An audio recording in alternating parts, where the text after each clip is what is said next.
In this episode, I am talking to Harvard professor and world-renowned scientist and photobiomodulation expert, and that's the effect of light on the human body, Dr. Michael Hamblin.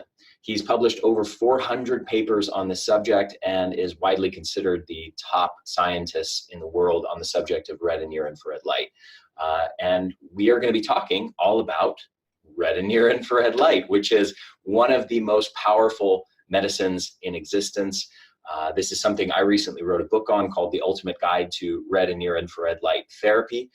This is something that I myself am somewhat of an expert in, but I'm not an actual scientist in the lab like he is. I'm someone who's compiling all the research from people like that and putting the pieces together and translating it into simple, non-jargony, non-sciencey terms that regular people can understand and translating it into practical strategies. But he is the actual researcher in the lab, working with other scientists in this field, crunching the numbers, doing the tests, and this is a conversation I was looking forward to for a very long time because I've been reading his research and reading his medical textbooks for about a decade now.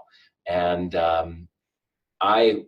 there were still a few questions even on my mind that I really was excited to get his opinion, on certain controversies in the scientific literature and areas where there's mixed data, and just to be able to say, hey, Dr. Hamblin, what do you think of this controversy, or what do you think is the deal here or there, or there's some mixed data on what the mechanisms of this might be, and what do you think is actually going on? So this was a really cool, fun conversation for me, and we're talking about one of the most powerful things that you can do, which is red and near-infrared light therapy. So with that said, let's get into the show and enjoy.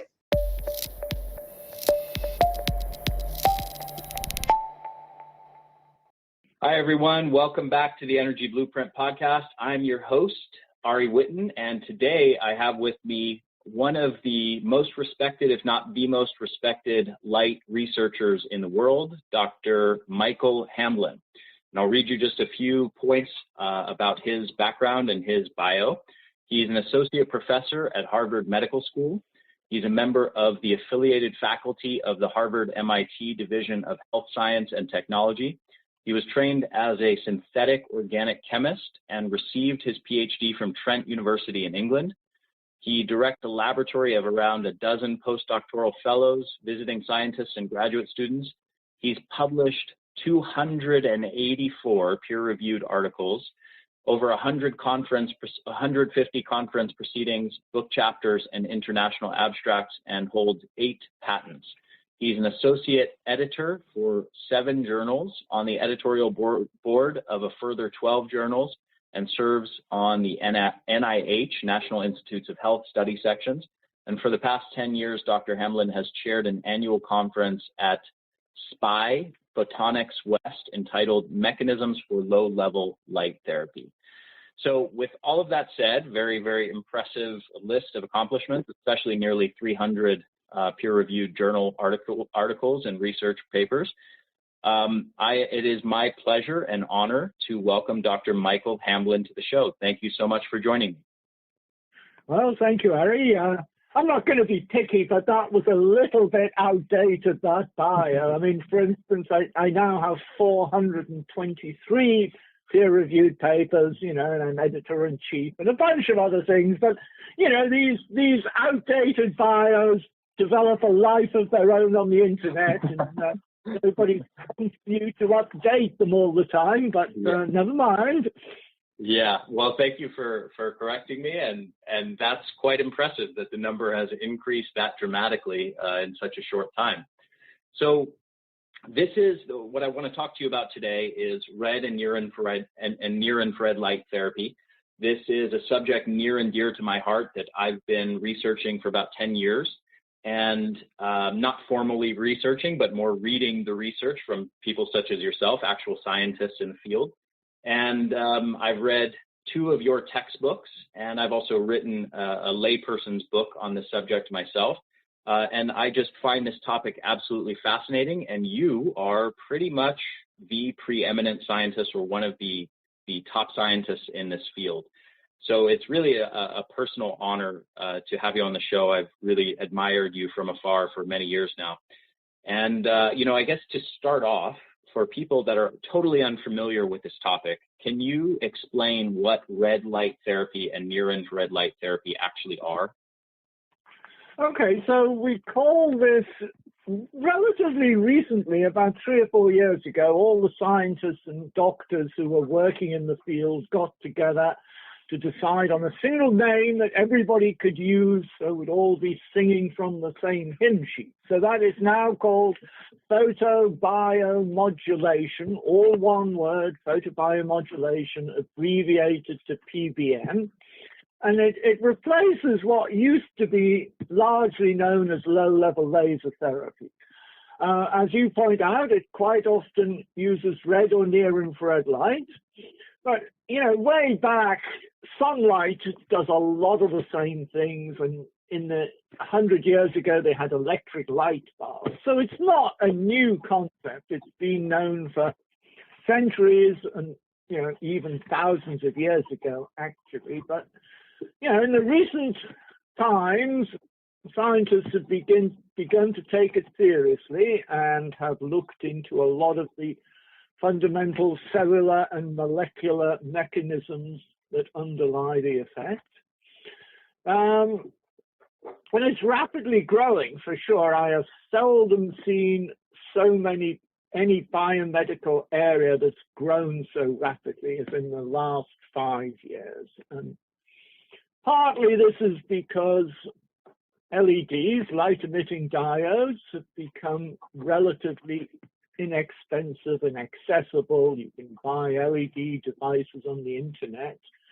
And folks are doing just that. They're buying various LED devices and they're using them at home because the FDA laid down that any low-powered LED device did not need FDA approval to be marketed, provided the company is not claiming they can cure a disease with it, right?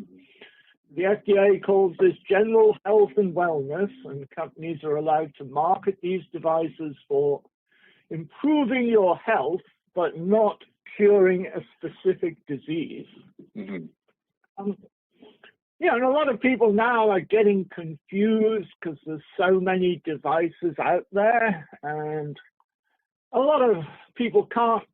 The companies don't often give all the parameters, and even if they do, a lot of people don't understand what the parameters mean. They don't know how many milliwatts total, how many milliwatts per square centimeter, how many joules, and how many joules per square centimeter they want. Mm-hmm. But to some degree, it's not critical. A lot of people get hung up about the dosimetry, because they think, I can get an overdose, because there is some cases where you can have too much light therapy. But mostly I tell folks not to worry, provided they've got a decently powerful light source. And with LEDs, you can have tens of watts of optical power, or even 100 watts of optical power in an LED array is not particularly high these days. Yeah. This is very different from the old days when you would have a 1 or a 200 milliwatt laser, right? Like 1% of the power, or something totally ridiculous. Right. Laser therapists still like to use their lasers. So you still like to point the laser at the part of the body they think needs stimulation by this PBM effect. But I think it's rapidly growing where people are getting relatively large LED arrays they can put on any part of their body. Put it on their head or their legs or their arm or their back or their belly or their face. Pretty much anywhere on your body that you think could do with being stimulated by light. Mm-hmm. You can do it in the comfort of your own home. You can lie in bed and put an LED wherever you want. Yeah, excellent. So red and near-infrared light specifically, what is unique about those wavelengths, and why is so much of the photobiomodulation research uniquely focused on red light and near-infrared light? The main reason is red and near-infrared transmit through tissue, right? Blue and green light are actually quite powerful biologically, but they don't penetrate into the body very well. So if you had blue and green light, it's a fairly superficial thing. I mean, blue light's quite good for pain, actually, but by and large, red and near-infrared penetrate into tissue, and you can easily do an experiment to show that. If you just take a bright white light and put it on one side of your hand in a dark room and look from the other, you see a red spot of light coming out through your hand because all the other colors have been absorbed. Yeah. So that's a simple way to show that red light passes through tissue. Yeah, interesting. So, but are the actual mechanisms of action the same between all these different light sources? Meaning, are red and near-infrared light having, basically operating through the same sorts of mechanisms as, let's say, blue and green light?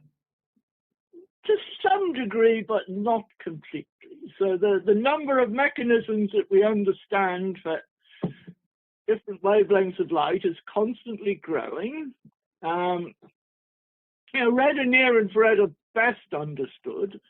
Blue and green, a little bit less, but people are rapidly understanding more. So I think the answer to your question is yes and no. Some things are in common. Mitochondria are in common for virtually all wavelengths, but things like calcium, things like signaling through opsons, which are light-sensitive proteins, are much more triggered by the blue and green, whereas virtually all wavelengths stimulate mitochondria, and as you say, red and near-infrared are most studied because they transmit through tissue.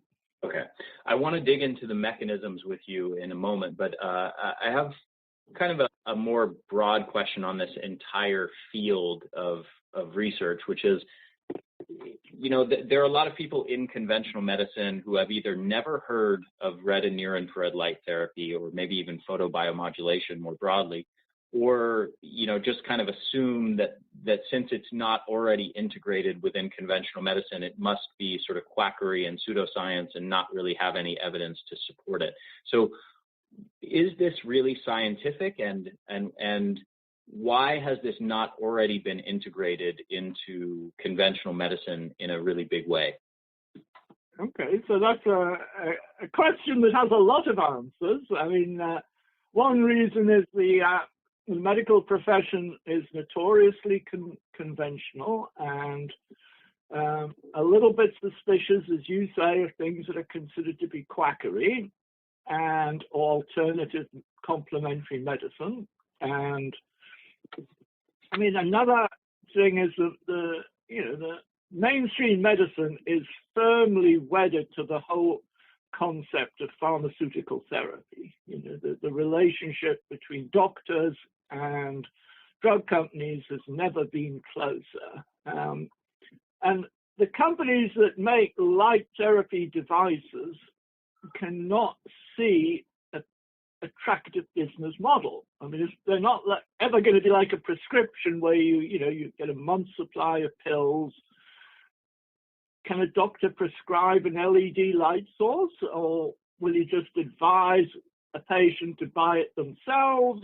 I mean, I can definitely see, light sources being in hospitals and clinics because, people are kind of there, and light sources can do a remarkable amount of benefit, especially if you're injured, if you've had surgery. But what is going to convince people in hospitals to get light sources? It's not like they have pharmaceutical marketing people calling on them all the time, pushing the latest drug. But the companies that make light sources don't really have the manpower to have a sales force to go around hospitals and even if they did, it's a single light source, right? You're going to sell a few $100 each. There's not really the marketing impetus that there is from pharmaceutical companies. Yeah, interesting. So what about from the angle of science? Like, what if somebody's assuming that because this is not integrated in conventional medicine, it must only have, 10 or 20 studies that even exist on this topic? It must not have much science to support it. So what is the status of the actual evidence to support the benefits of red and near-infrared light therapy? Well, there's 5,000 peer-reviewed papers, at least 5,000, and they're growing rapidly. So it's probably going to be 1,000 new ones each year, the way things are going. As you pointed out, I personally have edited several major textbooks on this. The amount of hard scientific evidence is exponentially increasing, right? 10 years ago, I agree with you, there weren't that many papers. The quality of the papers was not as good as it should have been. There were a lot of negative studies because people would start doing a study without believing it would work. So when they chose their parameters, they sort of shot themselves in the foot by choosing some parameters that stood no chance of working. Yeah. So they could publish a negative paper and say, oh, well, we expected it wouldn't work, and that's what we found. But, that doesn't happen anymore because, everybody who's bothered to look into the whole field is totally convinced by the evidence. I don't think there's any question of that. Yeah, I think it's worth emphasizing the number that you mentioned, 5,000 studies. So, at that point when I think you can safely say that when something has 5,000 studies on it, it is pretty well established. I would call that pretty much a mountain of evidence showing that it's legitimate and that it works beyond the shadow of a doubt. Would you agree with that sentiment? Absolutely. Quite so, quite agree. Yeah. So what conditions do you feel that red and near-infrared light therapy are particularly useful for, and where does it stand out the most to you in your mind? And obviously there's bodies of evidence around skin anti-aging, around hypothyroidism, around athletic performance and recovery and fat loss. What are the biggest areas where you feel there's really strong evidence showing that this is an amazing therapy? Yeah. Okay, I'm glad you're on that list. My personal favorite wasn't on there, so that's interesting. I believe the biggest single area of application is the brain. So, and photobiomodulation or shining near-infrared light on the head, you quite often pick near-infrared because you want it to penetrate through the scalp and the skull into the brain. And it can do an amazing array of things. So, let's take sudden events that can happen to you. You can have a stroke. You can be hit on the head and you end up with a traumatic brain injury. You can be starved of oxygen if you have a heart attack or if you're a baby who has difficulties during birth. Anytime you're starved of oxygen, you'll end up with brain damage. So all these are like sudden traumatic events, right? Stroke, head injuries, being starved of oxygen. And photobiomodulation, there is good evidence it will benefit the people who unfortunately have been inflicted with these. So we're talking about increasing cognitive performance, improving memory, improving sleep, improving emotional regulation, and all these things would happen to you when you've had brain damage. Okay, so that's traumatic events. Let's take another large class of brain disorders, which are neurodegenerative diseases. So everybody these days is worried sick about coming down with dementia, and there's going to be an epidemic of Alzheimer's disease and dementia, and the nursing homes are going to be sort of filled up with old folks. There'll be nobody left to look after them, and it's all doom and gloom because every pharmaceutical treatment that's ever been tested for Alzheimer's has failed. However, several trials, I think about 4 or 5 now, of photobiomodulation for dementia and Alzheimer's disease have had remarkable success. On a small scale, these are generally trials of 5, 10 people, that sort of scale, because it's expensive, but, their cognitive performance is dramatically improved. And most people say, oh, with Alzheimer's, you're just going to stop the decline.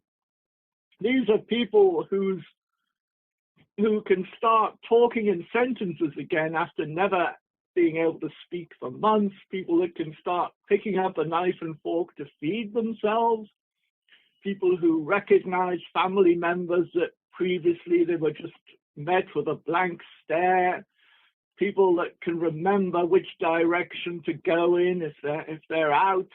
These are life-changing improvements, all by something as simple as shining near-infrared light on the head.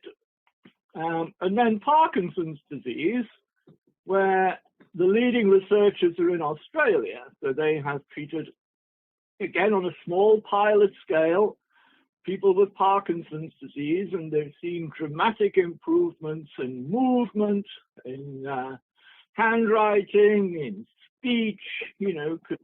The disabilities in Parkinson's are different from Alzheimer's, right? It's much more associated with movement and coordination, but again, they've seen dramatic improvement. And the other neurodegenerative diseases that have been tested a little bit, so primary progressive aphasia and frontotemporal dementia, but very small anecdotal reports.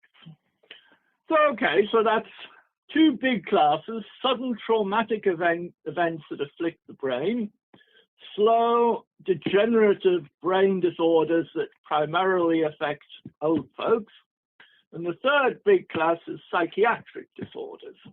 So when we talk about psychiatric disorders, the ones that have been tried quite a bit are major depression, anxiety disorders, and post-traumatic stress disorder. And there is, again, smallish trials showing that shining near-infrared light on the head can benefit all these serious psychiatric diseases. And as you probably know, there are drugs for psychiatric diseases, but they're fairly rubbish drugs. They sort of only work a bit, and their side effects are horrendous, and people are put on these drugs for years. And quite often, the drugs destroy their lives. Photobiomodulation, a non-drug therapy that could make major contributions. So, recently the US has been up in arms about the opioid epidemic, and photobiomodulation has a good shout in this, because not only can it relieve pain, it's a non-drug way of pain management using red near-infrared light on the painful parts of the body. But if you put the light on the head, it can help to remodel the brain pathways and remove the craving. So one of the big parts about drug addiction is your brain pathways get remodeled, and even though you've detoxified from the drug, you're still craving it. And this craving lasts for years. And because photobiomodulation can reorganize the pathways in the brain, there's some evidence it can help with drug addiction. So I think just with these 3 big areas of brain disorders, we've covered a large part of what ails humanity in the modern age. Yes, absolutely. And thank you for that wonderful overview of those 3 different classes. So there's also, a number of other aspects of benefits here. Hashimoto's is one interesting area, the autoimmune hypothyroidism. My impression of the research there is that it's extraordinarily impressive as to how many of these people are able to either lower their dose of thyroid medications or completely wean off of them. Have you seen much of the research on that, and what's your take on that body of evidence? So when you say Hashimoto's, you mean autoimmune thyroiditis, is that right? Correct, yes. Yeah, so the reason that photobiomodulation works well for autoimmune disease, it resets the immune system, right? So it's, changes it, the macrophage phenotype from M1 to M2. So instead of being pro-inflammatory and damaging, you start getting the anti-inflammatory healing phenotype. So any autoimmune disease, actually, photobiomodulation works surprisingly well. It may also stimulate the cells in the thyroid gland if they've been damaged by the immune system. But personally, I think the main thing is its anti-inflammatory effects. What do you mean by that? So what's going on? Why are the anti-inflammatory effects so significant? Okay, because any autoimmune disease, you've got a overactivated immune system that is attacking the host, right? So an overactivated immune system is doing it through pro-inflammatory signaling and activated inflammatory cells. And what photobiomodulation does is it changes the mitochondria. And one of the main hallmarks of M1 macrophages is the mitochondria are doing aerobic glycolysis. So it's like the Warburg effect. They're using glucose to make low amounts of ATP. But when you put light on them, you kickstart oxidative phosphorylation, which makes large amounts of ATP. And you might think that if the immune cells have more ATP, they're more activated. Exactly the opposite is true. If they're doing oxidative phosphorylation, their phenotype is switched to M2, so they're anti-inflammatory.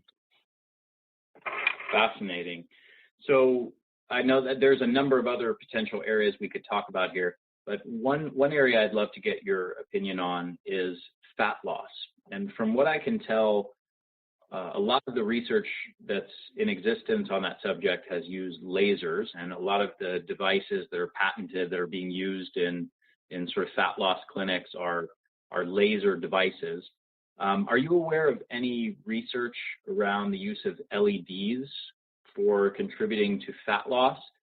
So I guess that's the first part of my question. And then the other part is, the last time that I checked through the literature on this, there's still some kind of debate about the specific mechanisms by which red and near infrared light can actually contribute to fat loss. Is there any more clarity and any more scientific consensus on what those mechanisms actually are? Personally, I believe that it activates hormone-sensitive lipase, which is a cyclic AMP-dependent enzyme, and it's well known that photobiomodulation elevates cyclic AMP. As you say, there was a theory that you created temporary pores in the adipocyte and the triglycerides leaked out, but I think that's been a bit abandoned, that theory. I think we're looking at the well-known effect of photobiomodulation to raise mitochondrial membrane potential, to shift the metabolism towards oxidative phosphorylation, increase ATP, increase cyclic AMP, which activates this hormone-sensitive lipase. Yeah, interesting. And are you aware of any research on LEDs? And do you feel that lasers are necessary for the fat loss effect, or do you think that LEDs are likely to perform just as well? Yeah, I mean, I have to say I've been working in this field long enough to kind of treat lasers and LEDs as the same thing. Every single experiment I've ever done has shown lasers and LEDs were the same, everything. Okay. But, having said that, there are one or two other people that are convinced that lasers are better than LEDs, and, folks like Lars Hode and, some of the guys from the old school. But, I have to say there is no really good evidence that lasers are better than LEDs. Mm-hmm. Not really.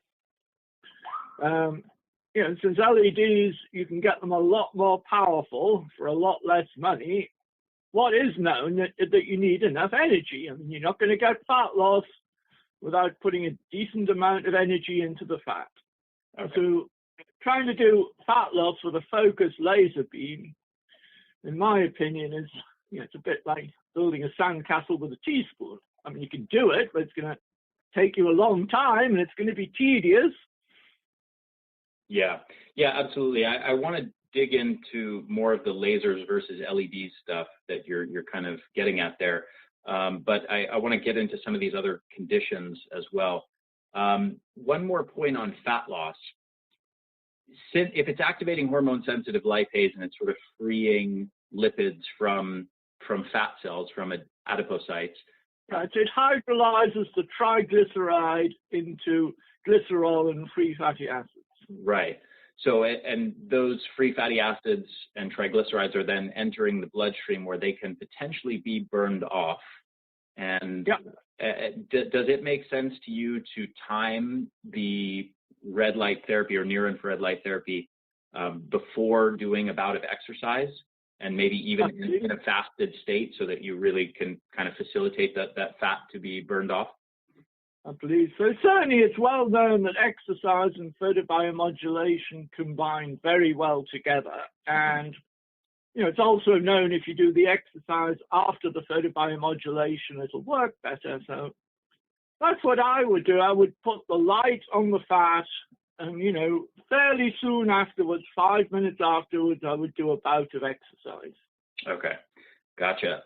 Another point related to that, when looking at the body of literature, and I've looked pretty extensively at all of the literature on this subject, as I know you have, there's a mixed bag of people kind of applying red and near infrared light therapy either before the exercise or after the exercise, sometimes even during a bout of exercise, or having a person do more exercise after it. What if someone is trying to maximize, so we just covered fat loss, but let's say somebody's trying to maximize strength and muscle mass gains from weightlifting. Is there any particular timing of the red and near infrared light therapy that you would suggest for that? Do you think before the workout or after the workout is better?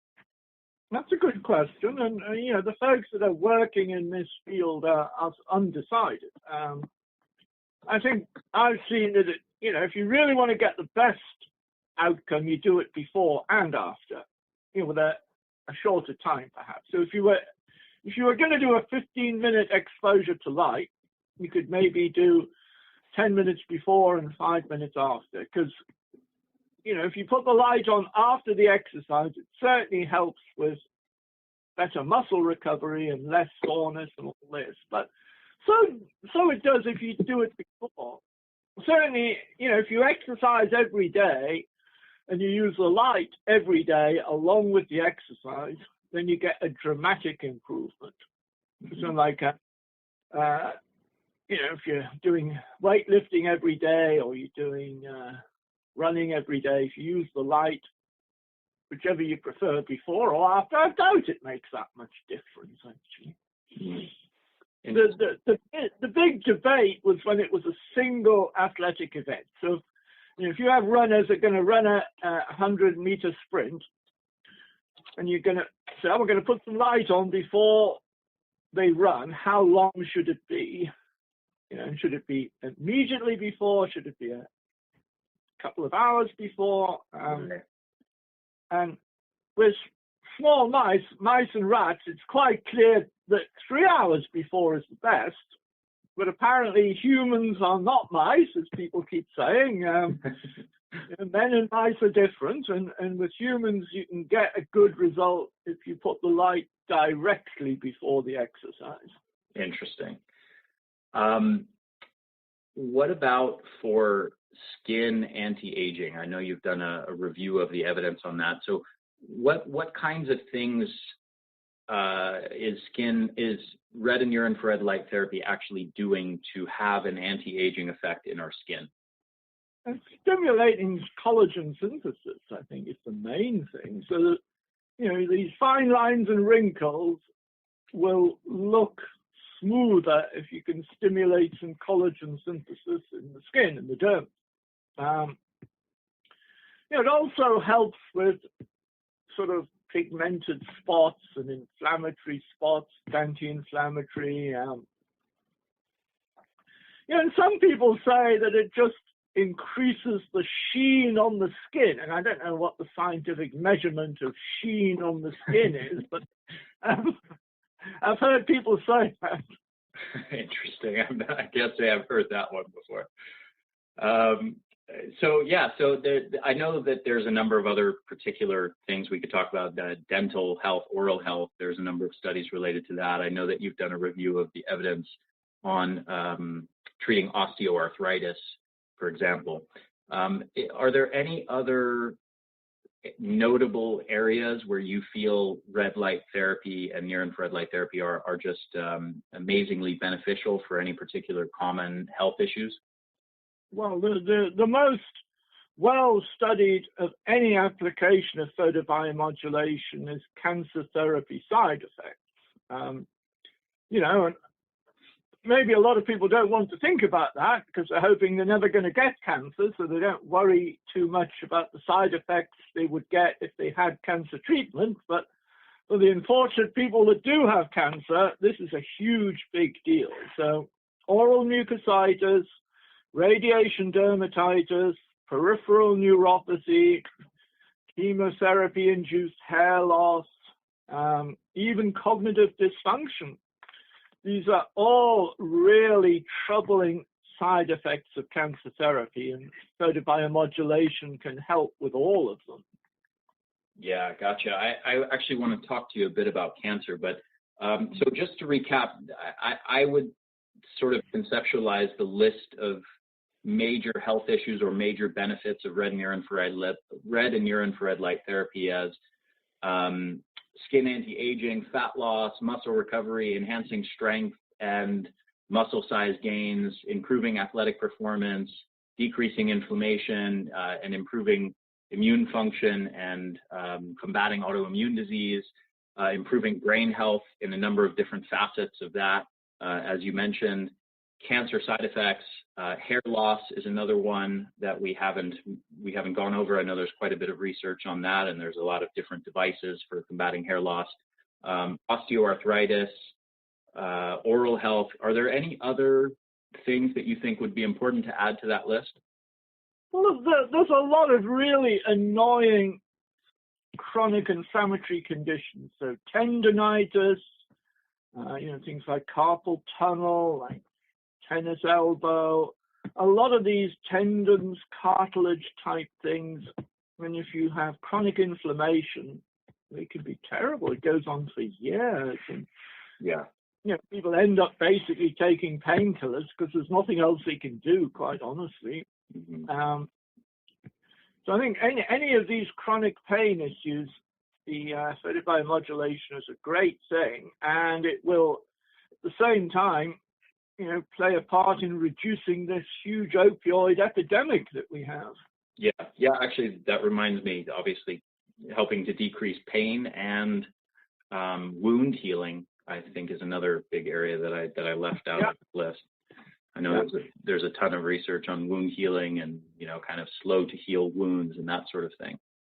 Yeah, absolutely. And photobiomodulation is one of the best things for like diabetic foot ulcers, which is a huge deal. And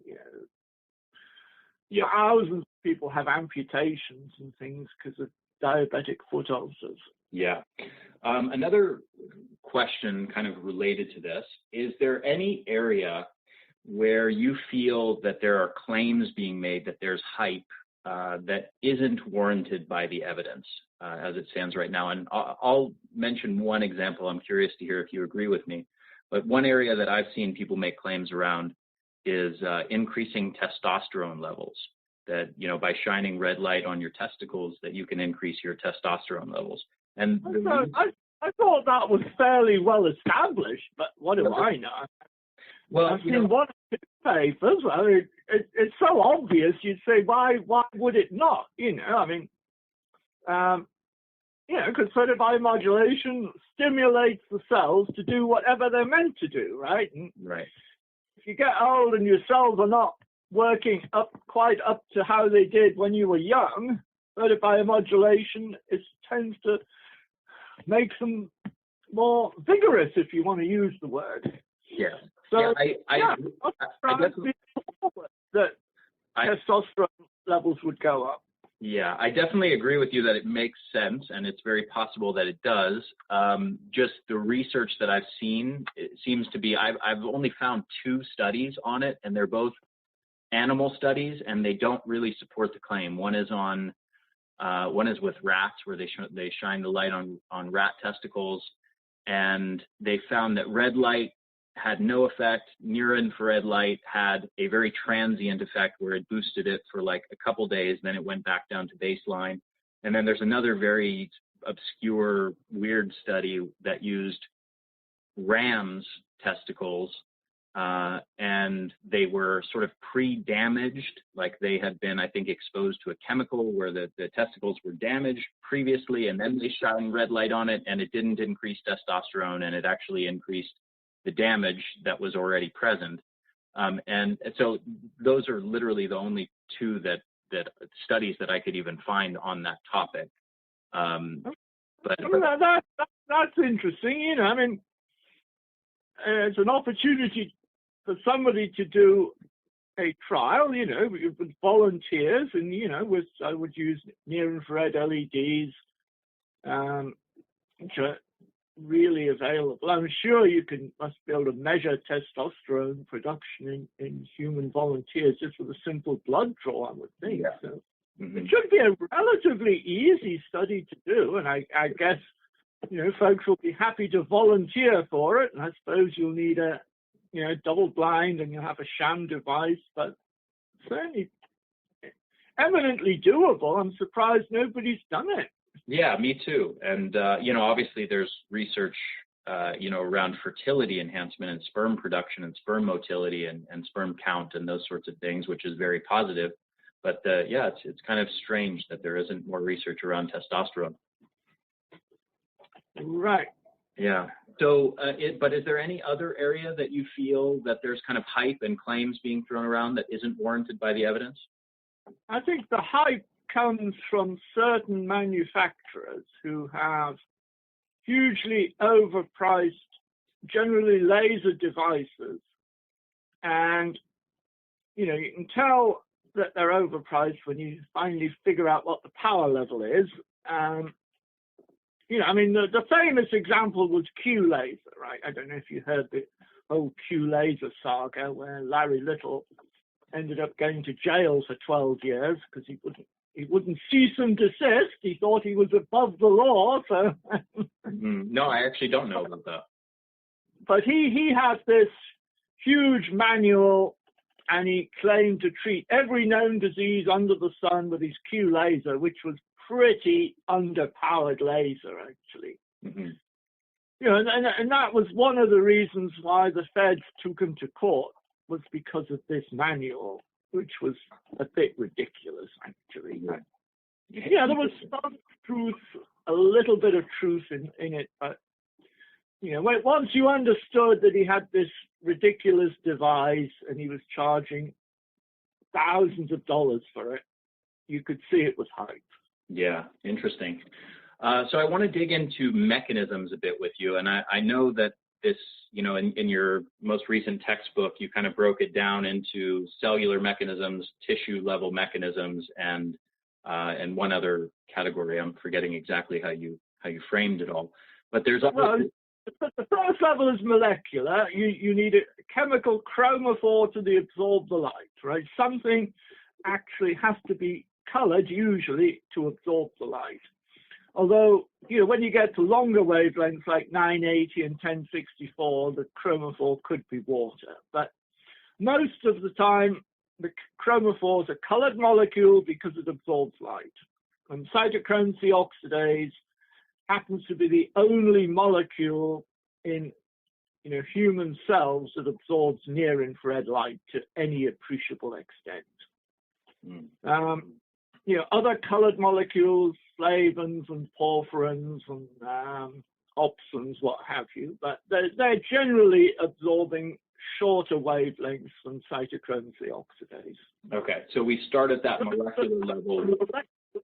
Level, you've got to have something that absorbs the light, and then the cellular level, you've got to have some sort of signaling pathway that gets activated. Because just absorbing a photon of light is not going to do anything in the long run, even if it makes some more ATP. ATP doesn't last long, right? That's why you make it all the time, because you're burning it up. So making a bit more ATP is good, but it's not a long-term thing. The long-term things are signaling pathways that get activated, which trigger transcription factors, which alter gene transcription, usually get more, but sometimes you get less transcription of some genes and more transcription of other genes. So once you've got changes in gene transcription, you've got potentially long-lasting changes, especially when cells move around or divide, new proteins are made. These are going to last for some time. We have to come up with a theory to explain why a single exposure of light in an animal model can have effects on the mice and rats that last weeks and months. Single exposure to light. Yeah, fascinating. So one of the other layers of mechanisms among, potentially dozens of different compounds and signaling pathways that I know are kind of, have been discussed a bit in the scientific literature, but one of the main ones is focus on nitric oxide. Can you talk a bit about the latest understanding of the role of how nitric oxide is interacting with our mitochondria and how red and near-infrared light are affecting that? Okay, so I think nitric oxide is involved in quite a few photobiomodulation pathways. I mean, there was a theory that nitric oxide bound to cytochrome C oxidase and inhibited it. And the light photo-dissociated the nitric oxide from cytochrome C oxidase. Now, there's no hard evidence for that, so it's still a theory, and in my opinion, may not be as convincing as it seemed a few years ago. But nitric oxide is clearly involved. You get vasodilation, you get increased blood flow, which are relatively rapid effects, right, within seconds to minutes. Nitric oxide is involved in inflammation. So, there's three different kinds of nitric oxide synthase. There's the endothelial, which is blood flow, vasodilation. There is the neuronal, which is interesting. And there's also inducible, which is, dramatically higher when you've got inflammation than the other kind. So when you've got acute inflammation, you get huge bursts of nitric oxide, which you want to reduce, quite frankly, because photobiomodulation is anti-inflammatory. And because, as I mentioned a while ago, it switches the macrophage phenotype from M1 to M2, M1 macrophages have all the iNOS, and M2 have low levels of iNOS. So by switching the macrophage phenotype, you can dramatically reduce high amounts of nitric oxide, which causes what they call nitrosative stress. So, the nitric oxide is one of these Janus molecules. A little bit does you good, but an awful lot of it can be harmful and damaging. And light therapy can apparently do both. So, it can increase nitric oxide in the blood vessels, increase blood flow, and especially in the lymphatics. So the lymphatics are very responsive to nitric oxide. And, photobiomodulation increases lymphatic drainage, reduces swelling and all this. But in acute inflammation, where you've got high amounts of nitric oxide, the photobiomodulation can reduce it by switching the macrophage phenotype. Fascinating. So one of the other mechanisms that a lot of researchers have placed importance on is the role of reactive oxygen species or free radicals in this process, and kind of a hermetic understanding of the mechanism of, or at least one of the mechanisms of, I guess, layers of mechanisms of action of red and near infrared light therapy. Can you talk a bit about the role of reactive oxygen species and any sort of hermetic effects that are going on? But yeah, so one confusing thing about reactive oxygen species is it's quite clear when you've got normal cells in culture and you shine red near infrared light on them, you get a brief burst of reactive oxygen species generated in the mitochondria because the mitochondrial membrane potential has gone above normal, right? So it's not a long-lasting ROS. That would be oxidative stress. It's a relatively brief and relatively modest burst of ROS, but it does trigger a lot of,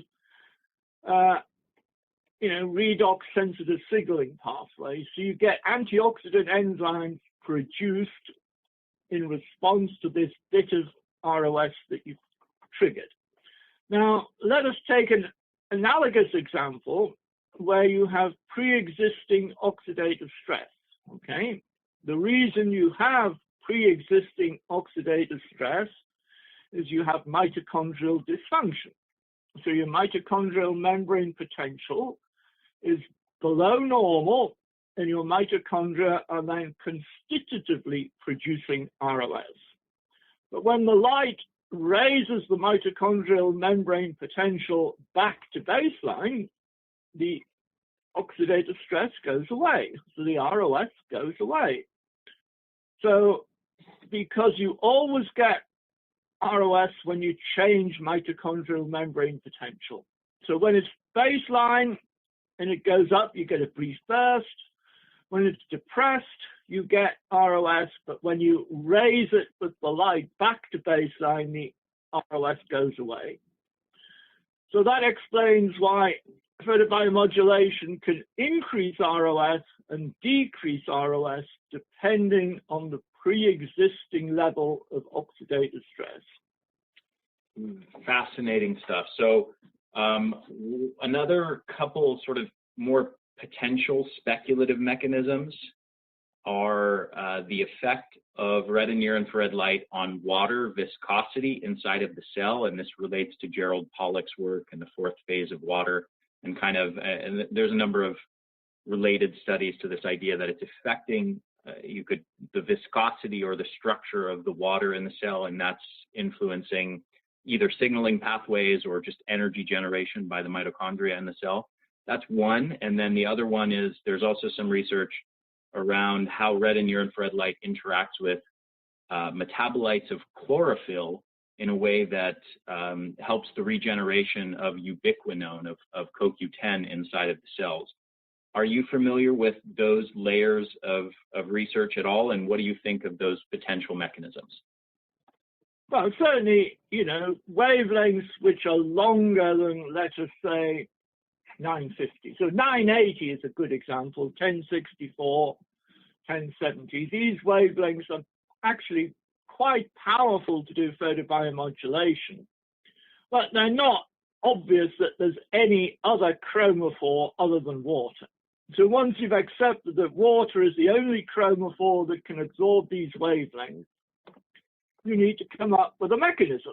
And the favorite mechanism is, as Jerry Pollack showed, water can have a fourth phase, which is so-called nanostructured water, or as he calls it, exclusion zone water.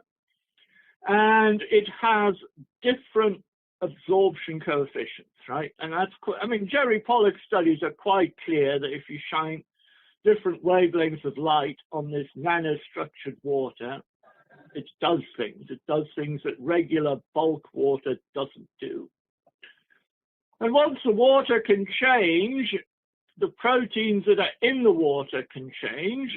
And, one thing might be the viscosity and the speed of the ATP synthase molecular rotor, as as the German guy claims, Andrew Sommer. Our theory is that it changes the tertiary structure of ion channels because, whenever you've got a localized alteration in the water, it's quite reasonable to expect tertiary protein structure to change. So I think this is one reason that these near-infrared wavelengths can trigger ion channels. Blue and green light can trigger ion channels via opsons because they're clearly absorbed by opsons, but not 980 doesn't really get absorbed by an opson, but it does get absorbed by this nanostructured water. So your other point was about chlorophyll metabolism. Is this in humans? Because, animals are traditionally fed lots of chlorophyll, farm animals, mice, rats, and they are likely to have photoactive chlorophyll metabolites. Humans, not so much. I never heard of it in humans. Yeah, it's really just one study that has shown this, and it's not in humans. It's animal research, but it was in a mammal. So the title of the study, let me actually just find it. It's something like mammalian cell. It's something with mammalian cell and light, and let's see. Well, I'll find we'll find the study. It's not coming up here right away, but I know I have the reference to it somewhere. Let me actually, give me 1 second. I'll find it. Okay, it's called Light Harvesting Chlorophyll Pigments Enable Mammalian Mitochondria to Capture Photonic Energy and Produce ATP. And it was published in... I think I saw that paper when it came out because it was quite a surprising paper, and it was in quite a high impact journal, if I recall. Yeah, it's the Journal of Cell Science. Right, yeah. Initially, they used an exogenous chlorophyll. It was pyrophenophoride or something, I think, which is a well-known photosensitizer. I'm not convinced that this is going to be naturally occurring in humans at all. Okay. Extreme vegetarians, right, that eat huge amounts of green leaves. Yeah. They never get photosensitivity, do they? I never heard of it. Yeah, interestingly, kind of a funny story, but I had a biology teacher when I was in high school who used to drink vegetable juice, like green juices. And then right after, she would go lay in the sun because she was convinced that there was some synergy there. But obviously, it's all still very speculative at this point. But I think personally, I think that it's an interesting line of research. I'm interested to see if more studies will come out on that. Well, it could be. It's as you say, it wasn't a high impact journal, so I think quite a few people would have taken notice of it. So we'll see what happens. Yeah. But I really do not think that this is a generalized mechanism for photobiomodulation. Okay, gotcha. So I want to go real practical. Hopefully, do you have another maybe 10 minutes or so to stay with me here and just kind of cover some? Oh, we've got this far. We may as well carry on. Excellent. And this is for everybody listening. This is a little humorous because we had some tech difficulties getting on the call for the first 20 minutes. So again, I appreciate your time, Dr. Hamblin. So one of the things you mentioned before was lasers versus LEDs, and you mentioned that in your experience, basically looking at the evidence, there does not seem to be any difference when you compare laser devices versus LED devices of similar parameters. Is that correct? Absolutely. Okay. It's really hard to get the parameters identical. I mean, in fact, you could even say it's impossible, right? Because a laser is going to be monochromatic. And if you really want to do that with an LED, you'd have to use a narrow bandpass filter, 2 or 3 nanometer bandpass filter on your LEDs, and nobody would do that. So, that's being a bit picky, because I really do not think there is any fundamental difference. A photon is a photon, whether it pops out of a laser or an LED. And remember that the basic semiconductors are the same anyway. It's just that they're kind of engineered differently in lasers. Yeah, it's interesting because I've talked to some specific practitioners that use laser devices, and they're absolutely convinced that only laser devices can work in the way that that they think. But I think this is really let them design a peer-reviewed study to prove it. Then I'm quite happy to examine the data if they can set up a proper control study and submit it to a peer-reviewed journal that prove that lasers work better than LEDs. And we sort of published a review recently showing exactly the opposite, that LEDs were the same as lasers. Yeah. Occasionally, people have said that LEDs work better than lasers, but there are some pros, right? Lasers are typically kind of spot treating a very small area. Yeah. And LEDs have the advantage of being able to treat much larger surface areas all at once. Absolutely. Yeah. So if nothing else, they're more time efficient.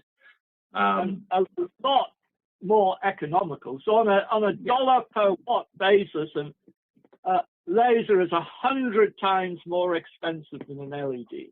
Yeah. Yeah, interesting. So I'm very curious to hear your thoughts on pulse rates, because there are a lot of different manufacturers who are making a lot of claims around very specific pulse frequencies of their lights having all sorts of different effects. There are lots and lots of things claimed for this. I have not been able to find a lot of good actual evidence to support a lot of these claims, but what is your take on pulse rates? Is there any good evidence for any particular specific pulse rates as being uniquely beneficial and superior to no pulsation, or just kind of a standard LED without any specific pulse? Yeah, so I think the most convincing evidence is in the brain. So, Lim and the Violite, you can get it at two different pulse frequencies. You can get the so-called neuro alpha at 10 hertz, and you can get the neuro gamma at 40 hertz. So Lim is convinced that these are different, but also that you do need the pulsing. So that the total power output of the Violite is not huge. It's like 200 milliwatts total power, which is like nothing for something you put on the head. Mm-hmm. But the device has amazing effects, and the obvious reason is the pulse rate and the fact that, you use the 10 hertz for one set of complaints, the 40 hertz for another. So I think that's quite convincing, actually. And if you put the 200 milliwatts on at CW, it would do nothing. It's like hardly anything. Mm-hmm. Interesting. So do you think 10 hertz and 40 hertz are solidly backed by evidence? And do you think those are the only two frequencies of pulse rate? Not the only two. Anything in the low sort of hertz will probably be better than CW. When I say the low hertz, anything between 1 hertz and 200 hertz is probably better than CW. I think 10 and 40 seem to be fairly magic for the brain. Now, if you're going to treat inflammation in the knee or something, right?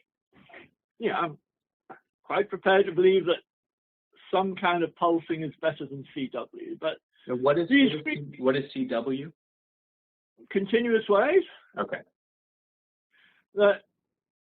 I don't think there's any important number for general parts of the body. I think that the 10 and the 40 hertz are possibly important for the brain because they resonate with brain waves. So alpha waves and gamma waves have this underlying frequency.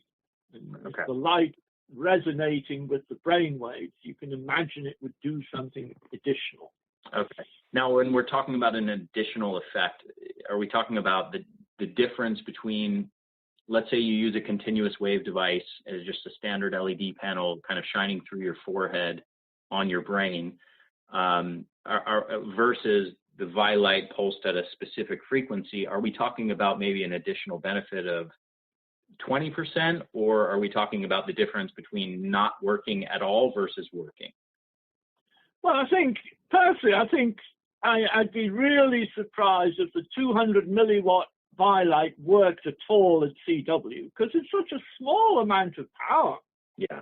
You know, if you would put something on the head, a panel on the forehead, right? I would expect to use a few watts spread over the forehead, 5 watts, something like that. So the power density would be in the, 10 to 20 milliwatts per square centimeter. But so the other thing about the Vi-Light is it targets specific areas of the brain by specific parts of the head. Okay.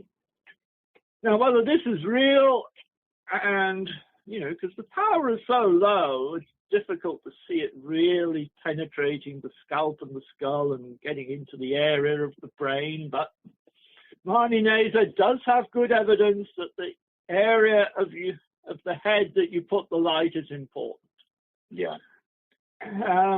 So I think this is one of the big questions keeping all the brain photobiomodulation folks interested is, what is the best way of doing it? And the Australian folks just reviewed a paper from there where they're doing remote photobiomodulation for the brain. So they're shining the light on and it's in animals, on the body, the legs and the back. The head of the mouse is covered up with aluminum foil, so it gets no light.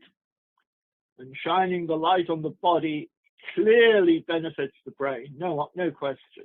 So there is a systemic component of this, and we do not know how important the systemic component and the direct local component in the brain is. Yeah, and I've heard you speak in a previous interview on the sort of very low power intranasal devices that are kind of claimed to directly direct that light into the brain, and that you're under the impression that those lights are too underpowered to actually do that, and that the effect on the brain is probably more due to systemic effects by irradiating the blood. Is that still accurate? Absolutely, quite agree. Okay. You can also put a little LED light on the wrist. I think there's people selling a laser watch sort of thing that has red near infrared light on the veins in the wrist. Yeah. And they benefit from that. Yes. Yeah, I've seen that device.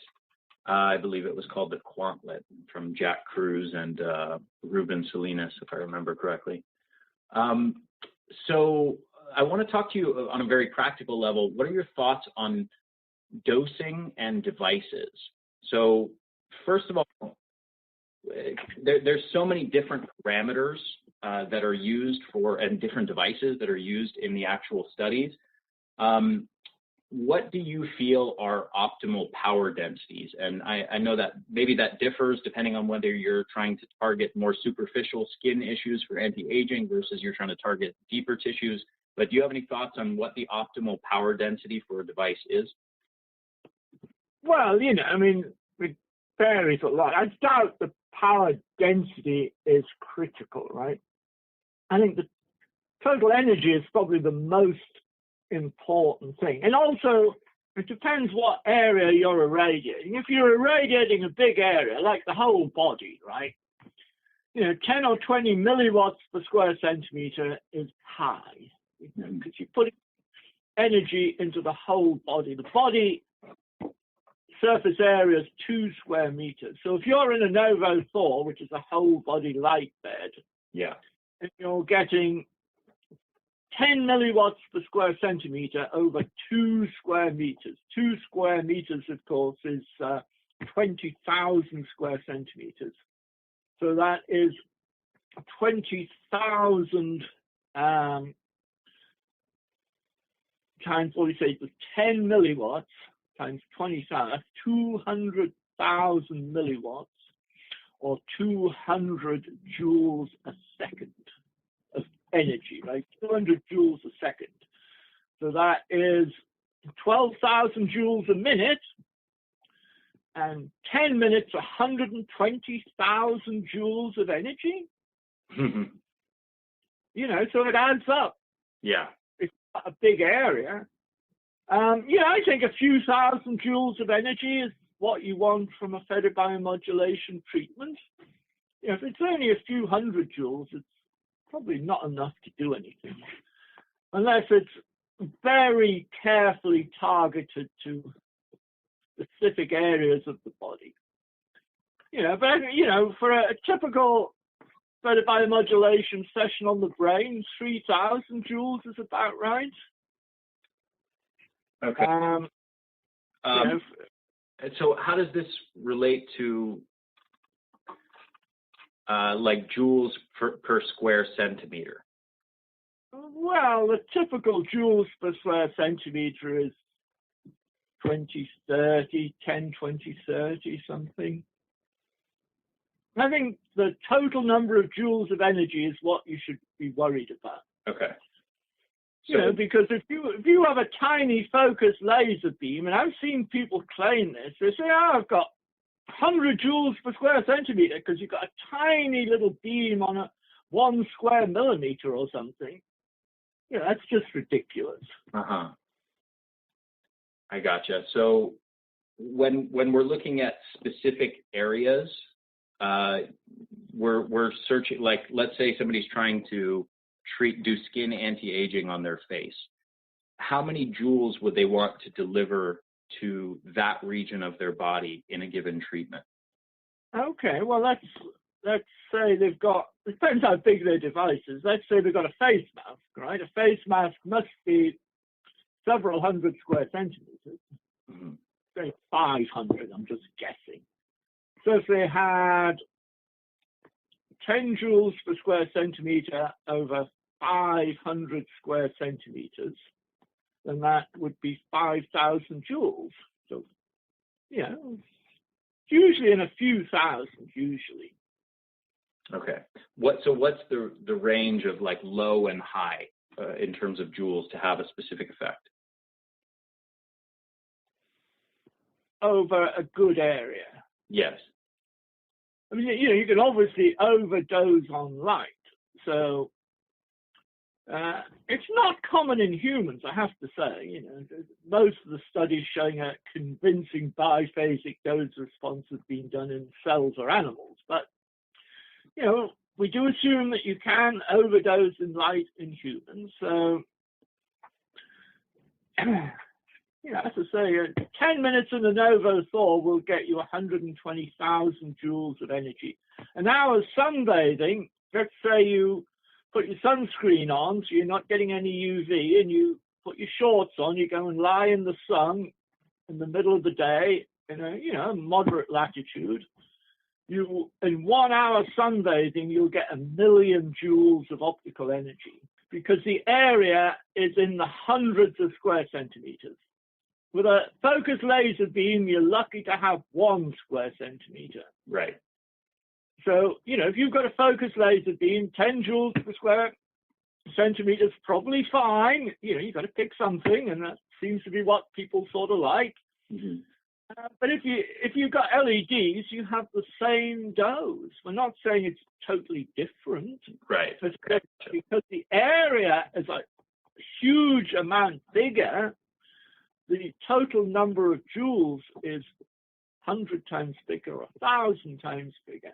I got you. So you're speaking in total irradiance across the entire surface area rather than joules per square centimeters. I understand.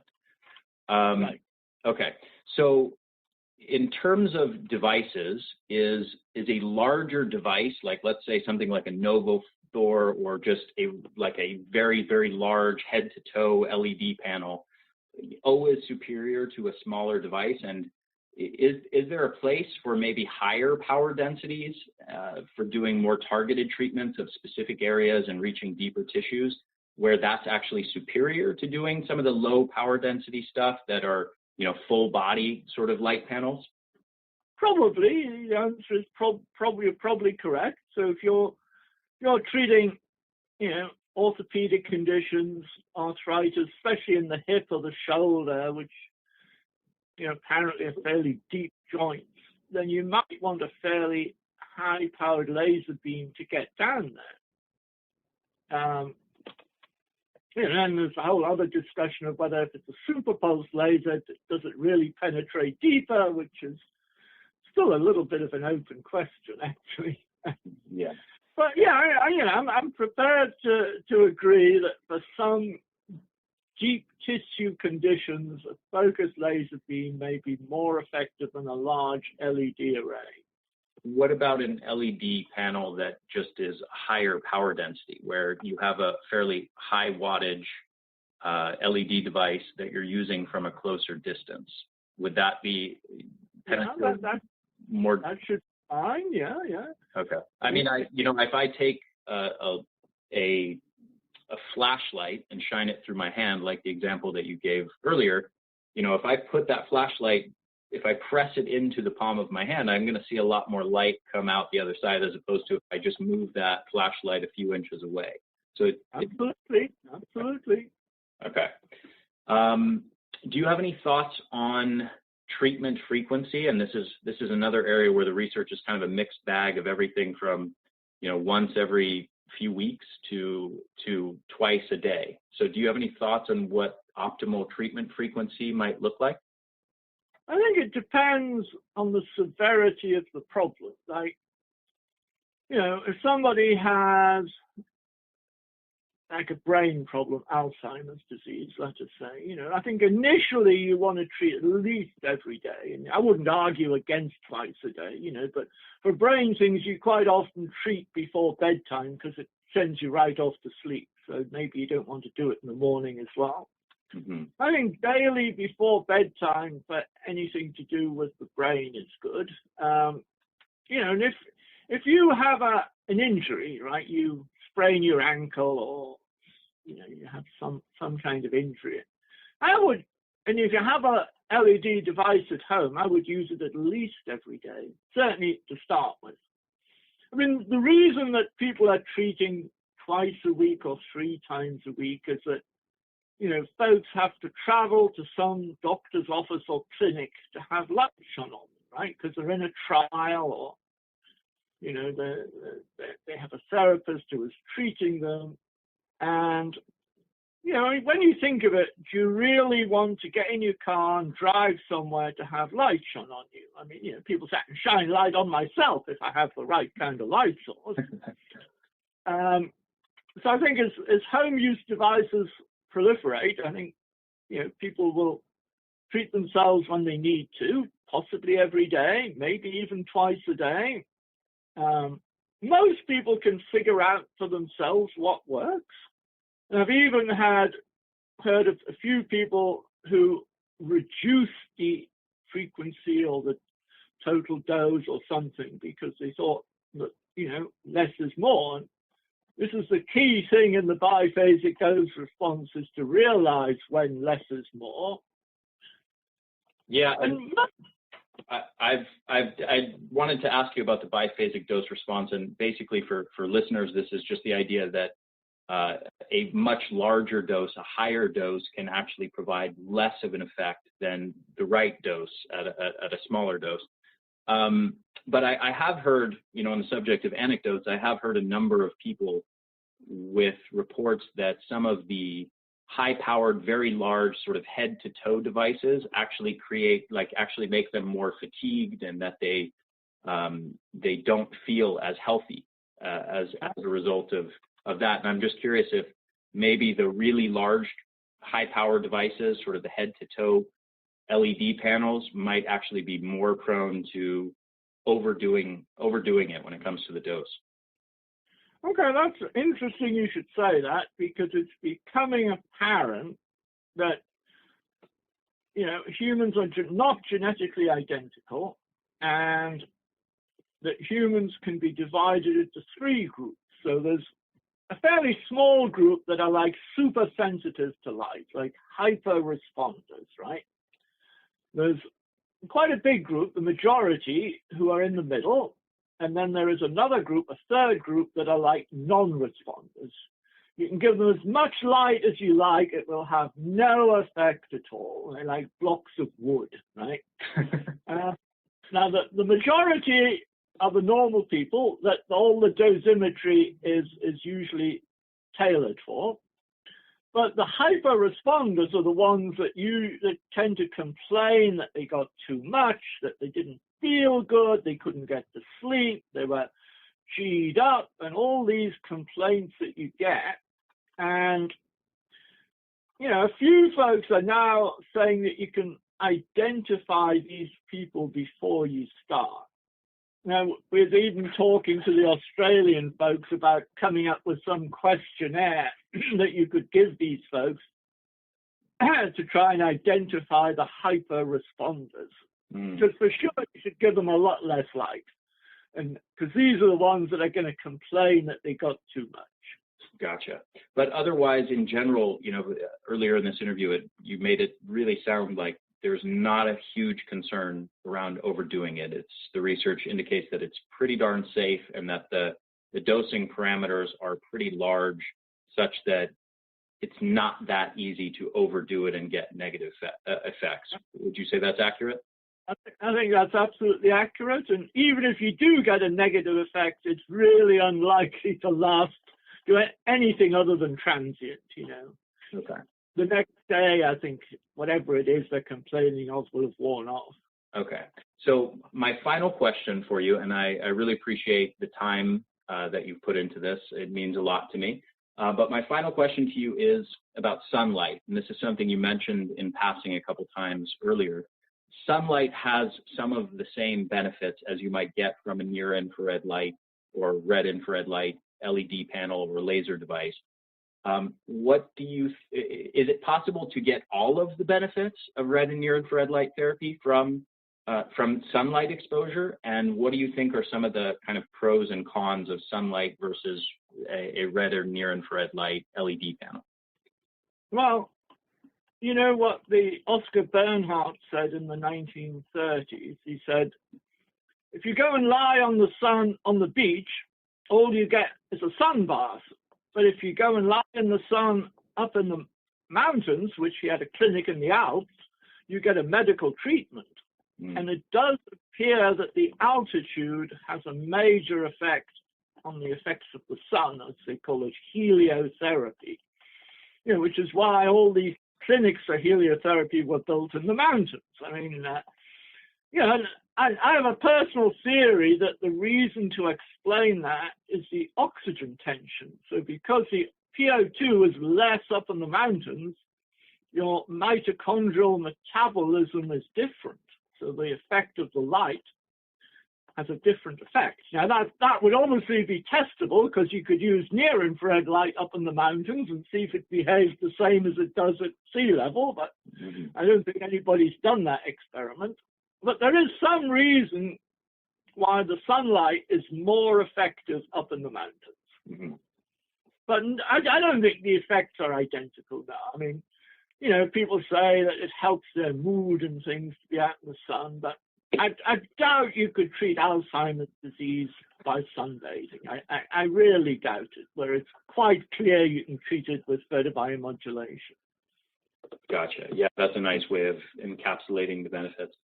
Well, Dr. Hamblin, this has been an absolute pleasure to do this interview with you, and thank you so much. I've really, really enjoyed this, and as I said before, I've admired your work for a long time, for many years now, almost a decade.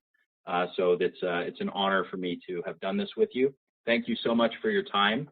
And where do you recommend people find out more about your work for anybody who wants to kind of learn more about this topic? Well, I mean, you can visit my Amazon author page. You'll see all the books I've done. And, some of them are affordable. Some of them are not. Some of them are hundreds of dollars. But there's plenty to choose from. Okay. And you also have, of course, hundreds of studies that someone can access on PubMed or Google Scholar. All my papers are freely available in PubMed Central. So full text, free full text, PDFs. And it's linked from PubMed. So if you find them on PubMed, you see a link to PubMed Central, and then you can download. It takes a year sometimes for them to get there, but there's several hundred free full text downloads available. Wonderful. Well, thank you again, Dr. Hamblin. I really appreciate the work that you're doing. It's meant a lot to me personally, and I hope that this podcast will help you get the word out and spread your message. And I think you're doing a lot to help people, and I, for one, certainly appreciate it. So thank you again for taking the time out of your day to do this, and have a wonderful rest of your evening. Okay, thank you, Harry. It took us a little while to get over the technical difficulties, as you say, but once we got going, it was good fun, so I enjoyed it. Absolutely. Yeah, I did too. So thank you again, Dr. Hamblin. Have a wonderful rest of your day. All righty, bye now. Bye. Hey guys, this is Ari again, and thank you so much for listening to this interview. I hope you enjoyed it. One more quick thing before you go.